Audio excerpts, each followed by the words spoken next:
Stop. Ada apa sih, Pak? Ada apa? Sini, tunjukkan semua surat-suratmu. Surat. Ini, Pak. Kamu saya tilang. Loh, kok ditilang? Surat saya kan lengkap. Iya, suratmu lengkap. Tapi kamu nggak pakai helm. Wah, Bapak ini bercanda. Jelas-jelas saya ini pakai helm. Kamu yang bercanda, Mbak. Coba dilepas. Waduh, kok ember? Itu yang mau aku tanya. Kenapa kamu pakai ember bukan helm? Tadi aku pakai helm kok, Pak. Alasan aja. Dah, sini bayar. Ya udah, Pak. Ini uangnya. Nah, gitu dong. Nih, suratnya. Wah, kok helmku bisa berubah jadi ember ya? Wah, aku harus mencari tahu kebenarannya. Tapi sebelum itu aku makan redok dulu.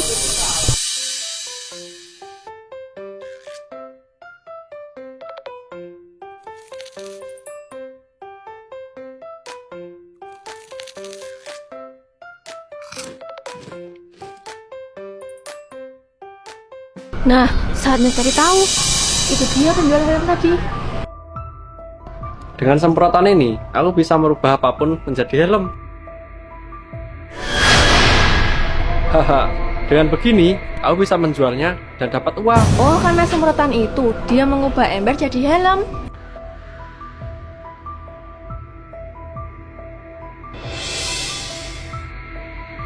Kamu pakai semprotan ini ya untuk menipu? Enggak kok. Gak usah bohong, aku sudah merekamnya tadi. Balikan semprotannya. Gak akan. Hah, tidak.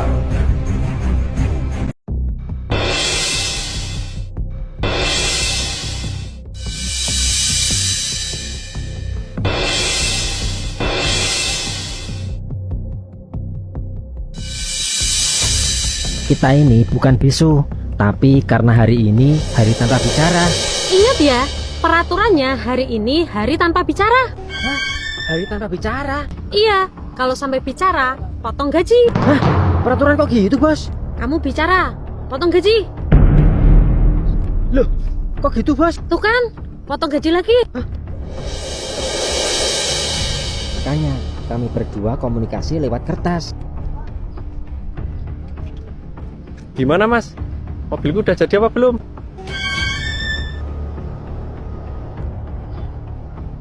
Gimana sih malah diem? Udah jadi belum mobilnya?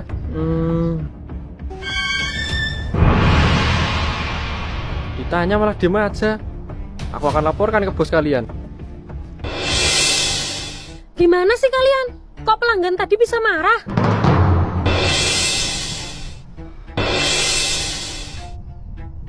Kalian ini ya, maksudnya itu bicara yang melalaikan, yang bikin kerja kalian terganggu seperti waktu itu.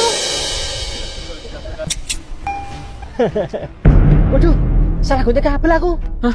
Jadi mati dong mobilnya. Mobilnya udah jadi kan? Sini, mau aku antar ke pelanggan. Masih rusak, Bos. Tadi aku salah gunting kabel.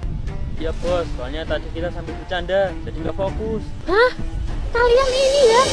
Jadi aku bikin peraturan agar kalian fokus bekerja dan tidak mengabaikan pelanggan juga. Oh, gitu ya, Bos.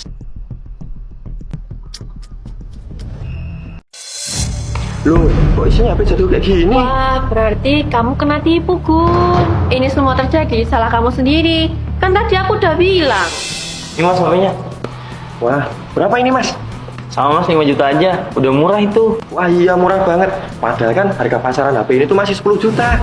Udah, langsung bayar aja. Nggak usah lama-lama. Nanti keburu diambil orang. Oke, aku transfer ya. Tunggu dulu, Gun. Ada apa, Yul? Sini, ikut aku bentar. Tunggu bentar ya, Mas. Jangan lama-lama, Mas. Ada apa sih, Yul? Gun, ada yang nggak beres ini. Iya juga sih. Biasanya kalau orang jual harganya di bawah pasaran itu, orangnya nipu. Gak apa-apa, Yul. Aku yakin Mas itu nggak bakal nipu kok. Ya kalau turunnya sedikit sih, masih wajar. Kalau turunnya 5 juta itu aneh. Yaudah, aku cek ya. Weh, mau diapakan itu HP-nya, Mas? Mau saya buka, Mas. Mau saya cek. Nggak bisa lah, itu baru. Kalau misalnya dibuka, nanti segalanya rusak. Kalau mau dibuka itu, ya bayar dulu. Gimana nih, Jul? Kalau Mas mikirnya akunya nipu, ya udah nggak usah dibeli. Mending jangan dibeli, Gun. Cari yang lain aja. Tapi Yul, aku tuh pengen banget HP buah. Ya udahlah, aku beli aja.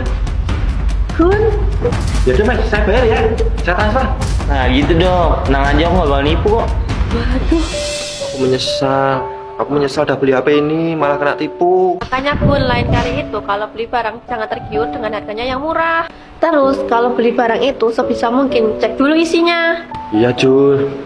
Ya udah, karena sudah terlanjur, kejadian ini dijadikan pelajaran ya.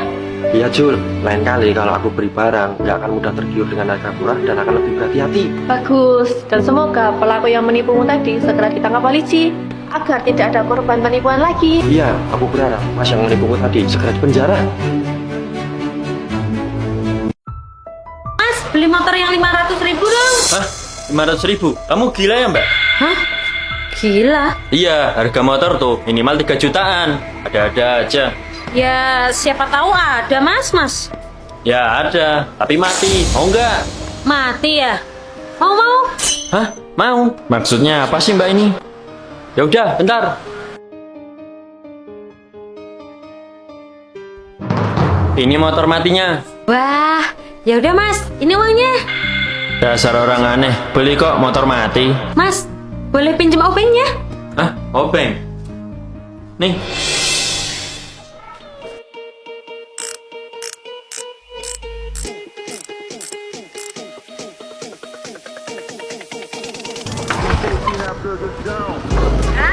Akhirnya nyala juga. Loh mbak, kok kamu bisa perbaikin sih? Ya, mungkin ini sudah rezekiku mas. Padahal aku sudah menyerah loh untuk memperbaiki motor ini. Atau jangan-jangan kamu mekanik yang menyamar ya mbak? Bukan mas, aku bukan mekanik kok. Tapi kok bisa benerin motor mati ini? Itu karena aku sudah belajar secara otodidak. Hah? Wah, ada yang jual motor tuh. Kira-kira punya motor mati nggak ya? Kayaknya punya. Ya udah deh, aku coba belajar mekanik otodidak. Aku sudah paham cara memperbaiki motor mati. Saatnya eksekusi. Oh, pantesan bisa memperbaiki motornya. Oh iya mas, kalau gitu aku titip jual motor ini ya. Hah? Titip jual? Iya, dari aku 1,5 juta. Harga pasarnya kan masih 2 juta. Jadi kamu bisa dapat untung 500.000 mas. Selain pandai memperbaiki motor, kamu juga pandai jual beli ya mbak? Iya dong mas. Astaga, orang itu mau mengebor pantat.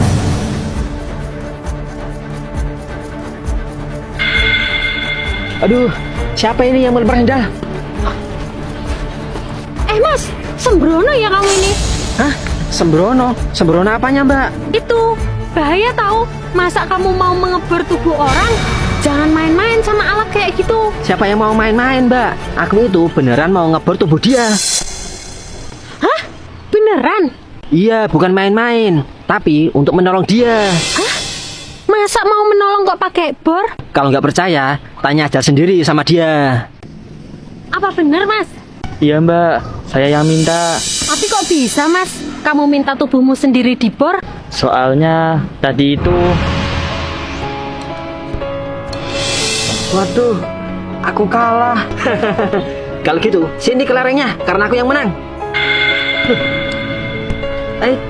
Loh, Pal, mana? Kamu kan kalah. jangan lawan. Kan tinggal satu ini. Gak bisa, gak bisa. Kalah itu, ya harus menyerahkan semuanya. Aku nggak mau. Aku makan aja. Loh, kok tiba-tiba perutku sakit ya? Hah?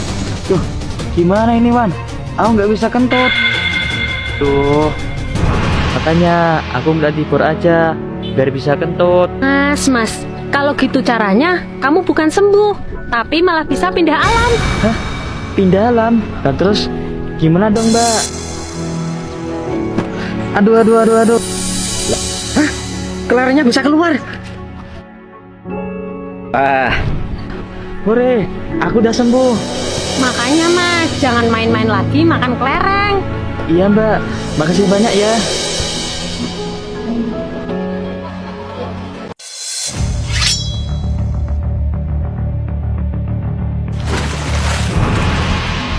Uang itu boleh kamu simpan. Tapi aku minta tolong kamu satu hal. Kamu minta tolong apa mas? Kamu lihat orang itu? Aku minta tolong kamu tegurin orang itu ke danau. Setelah kamu berhasil nyebulin orang itu ke sungai, nanti akan aku tambahin lagi 2 kali lipat. Hah? Seriusan mas? Cuma itu aja perintahnya? Oh tenang. Gelem ora, Pe? Gelem dong.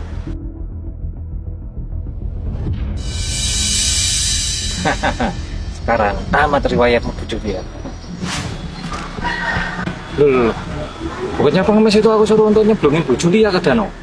Kok malah bercandaan sih? Enggak, aku nih.